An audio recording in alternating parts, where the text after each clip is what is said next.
Those of you that are struggling with praying, or you don't feel like praying and your mom's nagging you and telling you, come on, get up, pray. You're on vacation, what excuse do you have? Let's go to the masjid. And you're dragging your feet and you're like, come on, get off my case already. This is annoying. And even when you're praying, you're rolling your eyes after you say Allahu Akbar, you're like, this is what you're doing. Your parent, let me talk to the parents for a second. If you forced your children to pray, or you pressured them and nagged them into praying, and they somehow prayed, and they're 13, 14, 15 years old, you might feel better, but they don't. And this religion is actually not about what is happening on the outside. The essence of this religion is what is happening on the inside. So just because you see a behavior that you would like to see, that actually doesn't mean that we have accomplished something good with our children. That's, in a sense, it's good, but it's artificial. It's on the outside. It's like a tree, like a beautiful tree, but it's hollow on the inside. Allah describes the core of this religion as asluha thabit wa far'uha fis sama. Right? Its essence is like a tree, like the roots are deep and firm, and then its branches go into the sky. When any human being is lazy about praying, and I'm not talking about 3 or 4-year-olds, and I'm not talking about 6-year-olds. I'm talking about children that are now cognitive. They can ask intelligent questions. They're smart. You guys can, the dad and the son or the daughter can play the same level video game. They can watch the same TV show. So they're at an ability where they can comprehend things at a higher level. They have some of the same interests that you have. If you're watching a game on TV, they're watching it with you, right? So they're not, at some things, they're at the same intellectual capacity as you. Of course, they're children. Their brains haven't fully developed yet, but they're still lesser. But at some level, they have become intelligent beings. And they're now, demonstrating their ability to make their own choices and to think for themselves and to ask intelligent questions. So, for those of you young men and women that are sitting in the audience, and I'm not going to call you children, I'll call you young men and women, let me just pretend that your dad is talking to you, or your mom is talking to you in this khutbah. I'm going to pretend I'm talking to my own kid when I'm giving this khutbah. And I'm not on a mimbar, I'm sitting at home just having a chat with my child. And how do I tell them to pray? The first thing I want to start by saying is there was a time, my dear, that I didn't know you, and you were not relevant to me. You didn't exist, I didn't care about you, never thought about you, you were nothing to me. Lam yakun shay'an madhkura. Quran says there was a time in the life of a human being where he was not remembered at all. And including me, I didn't remember you, I didn't know what your name was going to be, I didn't love you at all because you were zero to me, nothing to me. But then all of a sudden you came in my life. And even when I found out that your mom is going to give you birth while she was holding you in her belly, and even the mom, I used to wonder what you're going to be like, but I had no idea. I had no clue. Part of me was scared you'd be like me, but I had no idea what you would be like. And even as you were growing up, when you were a baby, I still didn't really know you. I knew that you need to be fed and sometimes you smell really bad. Other than that, I didn't know much about you. I had to clean you and feed you, but I didn't know much about you. And now that you're growing up and we can talk and communicate now, and you're going to school and we live in the same house, I just want you to know that this relationship wasn't always there. And I also want you to know that this relationship will not always be there. We have very little time together. We don't have a lot of time together. And very soon, you're going to become an adult. You're on the way to becoming an adult. It's not very far away. In fact, when you were a baby till now feels like a month. Like blink my eyes and you became this thing. And before you know it, you're going to be an adult, you're going to go to university, you're going to get a job, you're going to get married. All these things are going to happen, inshallah, if Allah wills. And when that happens, it's not going to be like this. You're not going to come home to me. You're not going to spend time with me. You're going to have your job, your family, your wife, your husband, whatever. You're going to have your own life. So the time that we do have together is very limited. And even in that time, you've got school, I've got work, I've got groceries to do, so we have like 20 minutes in a day where we can actually have a conversation. We have very little time actually together. And when you get older, the thing you will remember about me are those few moments we have together, because we don't have 24 hours together. We just don't. So now, the first thing I want you to know is that I barely know you. I barely know. I know we live together, but I barely know you. You know why? Because no human being can truly know another human being. You don't tell me everything you're thinking, and I don't tell you everything that I'm thinking. But there's someone who knew you even when you were nothing to me. And someone who loved you even when nothing in this creation loved you. No one in this creation loved you. And someone who will have a relationship with you, even though my relationship with you is going to change. Many of the adults sitting here, even me as a dad, I know my relationship with my dad when I was a kid was different.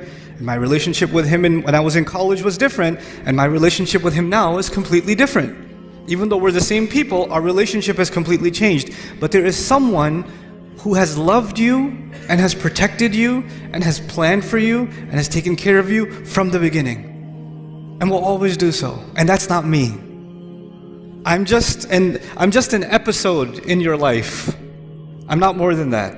It's a beautiful episode that Allah gave you and me together, but it's not a permanent episode. That's the first thing I want you to know. The second thing I want you to know is when I tell you to pray or tell you to do something, you feel like I'm controlling you. I'm bossing you around. I'm telling you what to do. I want you to know something. I can't control you. I can give you advice. I can be strict with you sometimes. That's true. But pretty soon you're going to get old enough where no matter how hard I yell and no matter how much I raise my voice and how frustrated I get, it won't matter because you're going to make your own choices. You're going to say, okay, Dad, I'll talk to you later. Okay, I gotta go. I got another call. And you're just going to hang up on me and you're going to do your own thing. And in fact, most of the time, I will not have any control over the choices you make. In fact, when you're at school and you're hanging out with your friends and you're talking to your friends, I don't control any of those conversations. And if I've already given you an iPad or a phone or whatever, and you're communicating with your friends, I have no control over the kinds of communications you're having. And even if I put parenting control apps on these devices, I still can't control what you're really thinking and what you're really doing.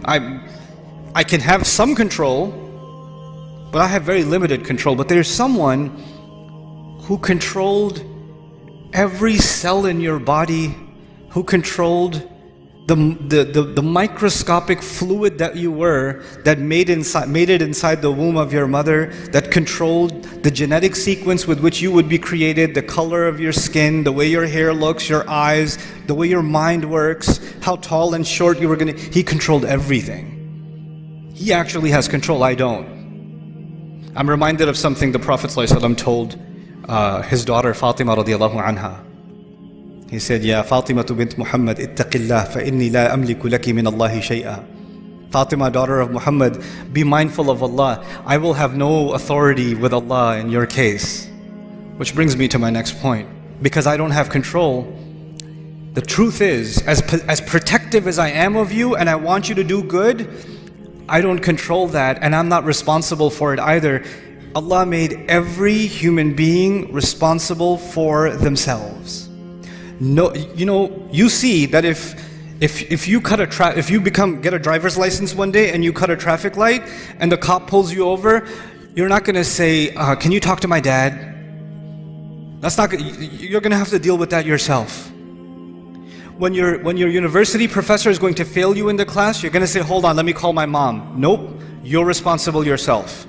In the court of law, you're responsible yourself. At the university, you're responsible for yourself. At your job, you're responsible for yourself. For your health, what you put in your body, you're responsible for yourself. For putting yourself in danger and hurting yourself, you're responsible for yourself. The older you're getting, the more freedom you have, the more responsible for yourself you are.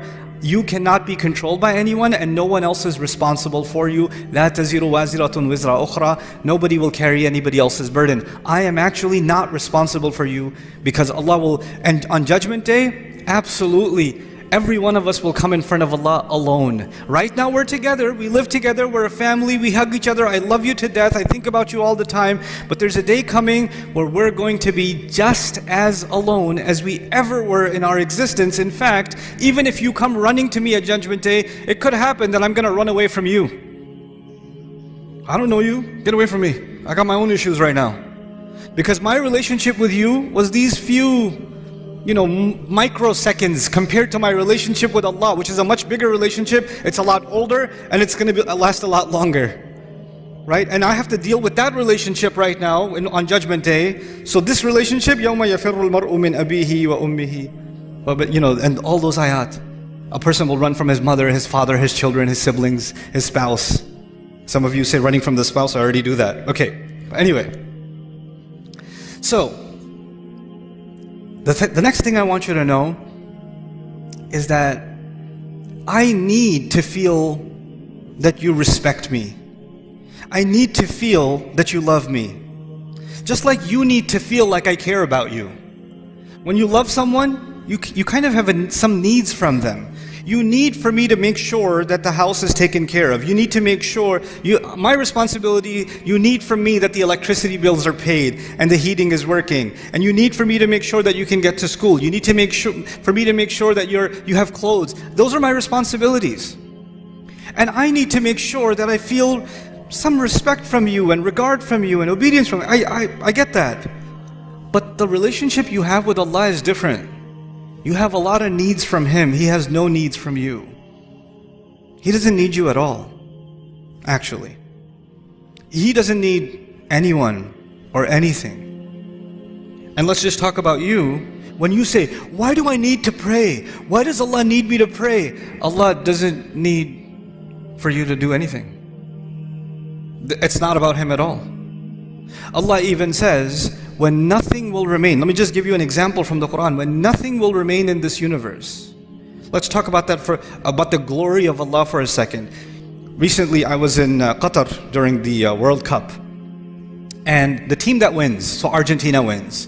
And it's a glorious event. And they're being celebrated as champions, right? But imagine if and the athlete was being celebrated, but there was no crowd, no cameras, no stadium, nothing. A guy lives on his own on an island, and he kicks a ball into a goal and says, "Glory!" and nobody's there. That sounds psychotic, doesn't it? To have glory, you need to have an audience. To be acknowledged, you need to have people around, somebody to be acknowledged. To have praise, to have appreciation, you can't have appreciation by yourself. You gotta have someone doing it for you. But Allah says, كُلُّ مَنْ عَلَيْهَا فَانٍ وَيَبْقَى وَجْهُ رَبِّكَ ذُو الْجَلَالِ وَالْإِكْرَامِ. He says, everything will stop existing on this earth, and yet the face of your Rabb will remain and it will still possess glory. Allah is the only one who is glorious even when there's no one glorifying Him. Only one. Anybody else needs somebody else to do it. So Allah does not need my prayers. Allah doesn't need me to eat halal chicken. Allah doesn't need me to not say bad. He doesn't need any of that from me. So just get that thought out of your head that somehow you're doing anybody a favor. Allah even says, يَمُنُّونَ عَلَيْكَ أَنْ أَسْلَمُوا. They think they're doing you a favor by accepting Islam. You know? لَا تَمُنُّوا عَلَيَّ إِسْلَامَكُمْ. Don't tell me that you're doing me a favor with your Islam. بَلِ اللَّهُ يَمُنُّ عَلَيْكُمْ. Allah is the one doing you a favor. Now, the next thing. Why does someone not pray? I'm not talking about you, my dear son or my daughter. I'm not talking about you, but just let's ask the question, why does someone not pray? Well, there could be lots of answers, but Allah has His own answer to that question. It's a pretty scary answer. It's an answer I read in the beginning of this khutbah. He said, فَلَا صَدَّقَ وَلَا صَلَّى وَلَكِنْ كَذَّبَ وَتَوَلَّى. He didn't actually accept the truth, and nor did he pray. Allah says, He was talking about disbelievers, and He said two things. They didn't accept it. This person doesn't accept the truth, and he doesn't pray. Interesting. So, if he didn't accept the truth, I would expect him to say, La saddaqa wa la amana. Right? But he says, La salla. What that means is, something is missing in you accepting the truth about Allah. No, the child says, I believe in Allah, I'm Muslim. Yeah, you're Muslim here, you're Muslim in your head, but this truth isn't just for your head, this truth is also for your heart. Something is, you're not feeling how true this is yet. You're not feeling how serious this is yet. You don't realize what it is. Sometimes you know something, but you don't think about it. It's true. You know something, you don't think about it. And so, because that's missing, that's why it becomes easy for me to miss prayer sometimes and you to miss prayer sometimes. That will happen because our heart becomes a little distracted. And that truth of this deen, the truth of who Allah is, that truth goes in a shelf in the back of our mind and we get distracted and don't think about it. That's what Allah is saying. So, Allah doesn't need you to pray. And even if you prayed because I'm telling you to, what are you going to do? I'm praying for, how are you going to make the intention? I'm praying 4 rak'ah because my dad won't get off my case. Allahu Akbar. Allah even told us, the Prophet told us, actions have no value unless they have the right intentions. إِنَّمَا الْأَعْمَالُ بِالنِّيَّاتِ. Actions have no, so even if you did this action, but your intention was, I'm annoying, that's your intention, then it benefits me in no way and it will benefit you in no way. The only one that can benefit from your actual sincere prayer is you. Now, okay, fine. That's the answer to the question, why would someone not pray? 2 more things to talk to you about. One of them is, what's the purpose of praying? Like, what's the point? Because you might think the purpose of praying is so you don't burn in hell. The purpose of prayer is because if you don't pray, Allah is going to hate you.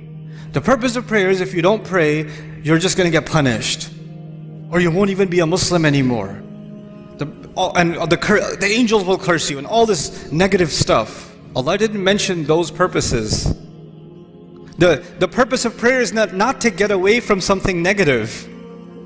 The purpose of prayer is to run towards something positive. That's the purpose of prayer. Do you know the difference between the student who's studying so they don't fail and the student who's studying because they love the subject? One student is studying because of something positive. The other student is studying because they're trying to escape something negative. An employee who loves their work and an employee who just doesn't want to get fired. They're doing the same exact job. But one of them is so happy, so filled with joy, and one of them is so depressed and so miserable. Why? Because one of them is doing this to escape something negative, and the other one is doing it to go towards something positive. Allah in the Quran, when He told me about the prayer and why we should pray, what's the point of the prayer? He said, He told Musa alayhi salam this when he met him. He said, أَقِمِ الصَّلَاةَ لِذِكْرِ. Is make sure you maintain the prayer so that you can remember me. Maintain the prayer so you can remember me. I told you already, my relationship with you is very limited. But your relationship with Allah started a long time before you even came in this world. And your relationship will continue with Him a long time after you even leave this world. And that relationship is worth remembering because every good thing that comes to you comes from that relationship. Some good things come because I'm your dad. Some good things, but all the good things that come to you only come to you because of that relationship. So if you want all the positive things to stay in your life, you must remember where all of the khair comes from, all of the ni'mah comes from, all of the rizq comes from, all of the guidance comes from. So Allah says the best way you can remember that is that you remember Allah by prayer. The best way to remember Allah is the prayer. أَقِمِ الصَّلَاةَ لِذِكْرِ. That's why you should pray. And finally, okay, that's why you should do it. But just because you're doing it for the right reasons, that's not Allah. Allah says that's not enough. There's some benefits too. There's some good things will come your way when you truly remember Allah. When you truly remember Allah the way He wants you to. And the way He wants you to is these prayers. If you can do this, Allah says, إِنَّ الصَّلَاةَ تَنْهَا عَنِ الْفَحْشَاءِ وَالْمُنْكَرِ. And even in this ayah, وَلَذِكْرُ اللَّهِ أَكْبَرُ. He says prayer has the benefit of stopping you from falling into things that are indecent. Because indecency is all around you, and I, son, cannot stop you from being exposed to it. Indecency is on your device, indecency is at your school, indecency is among your friends, indecency is at an Eid party when you're going to a corner talking to your friends. Indecency will be everywhere. And every time you go towards indecency, your heart will get damaged. And Allah says, if you can maintain this prayer, it will prevent you from falling into indecency. And once you fall into indecency, then you become, like if you're breathing in pollution, at first you will cough, right? But if you stay long enough, you just get used to it. Well, indecency is like that. When you're taking it long enough, it's not that big of a deal anymore. You don't feel like protecting yourself from it anymore because your immune system has gotten corrupt, right? And then you're ready for even more toxic behavior, even worse things, wal munkar, even worse things that you can do. And this prayer will stop you from going down a negative path in your life. That's why you should pray. Now, these are the reasons you should pray, not because I'm telling you to pray. At the end of this whole journey, the decision is entirely yours. Because Allah might take me tomorrow. Allah might take me a year from now. And that relationship you and I have, even if we lived 100 years, we can't live longer than that. There's a time where this is gonna end. But that relationship, if you really wanna respect and honor that relationship, pray. That would be my advice to you. So this is just a small reminder and I'll come back to the parents now, a small reminder for myself and for all of us parents, that the children we've been given are an amana. They are not something given to us so we can control them. The more we try to control them, the more frustrated we become anyway. And the more, I have seen this, especially in families that wanted to preserve the deen of their children, the more they tried to push the religion on their children with control, the more those children rebelled in the strangest ways. In the strangest ways. Because the thing that Allah wants to give, the opportunity you have with your children is not to make them surrender to your instructions. The opportunity you have with them is to make them think about things that only you can make them think about. Make them love things only you can make them love. Your kid loves basketball because he sees you play basketball. He loves the PlayStation because he sees dad play the PlayStation. You can put a love in your child because of how you are. You can do that. And when you tell your kid, do your homework, your kid is not going to be 40 years old and say, I love homework. But your kid could be 40 years old and say, I love basketball. My dad used to play all the time, loved it. What you love gets transferred over. What you instruct gets rejected. That's your reality. Forget your children. That's your own reality. Some of the things you love about your dad are the things that were passed down by love. And some of the things you hate about your dad are the things that he tried to shove down your throat. That's the reality of everyone sitting here. Even if you don't say it out loud, because we love our parents and we respect them, but there are some things that we didn't take from them. And there are some things we did, and the only things we did were the ones that were passed down by love. And that's actually the ishara given to us parents in the ayah of Surah Al-Isra.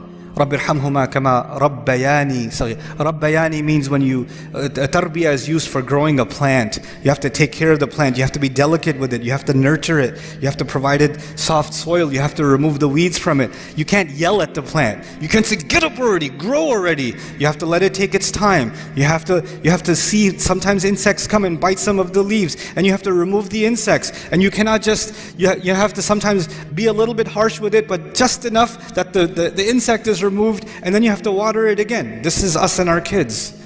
And this is why we make that dua for our parents. May Allah Azza wa Jal give our children the guidance that only He can give. Allah put istiqamah in their hearts that they make right choices in their lives. May Allah Azza wa Jal make them like the dua of Ibrahim alayhi salam that he made for all of us, all of his lineage and all of the ummah, when he said, Rabbi ja'alni muqima as-salati wa min dhurriyyati. My Rabb, make me someone who established the prayer and from among my children also. And may Allah give the parents here, myself and all of you, make us examples of loving Allah and loving the prayer, so that our children fall in love with the prayer just because of the way we love the prayer. Barakallahu li wa lakum fil Qur'an al-Hakim wa nafa'ani wa iyyakum bil ayati wa dhikr al-Hakim.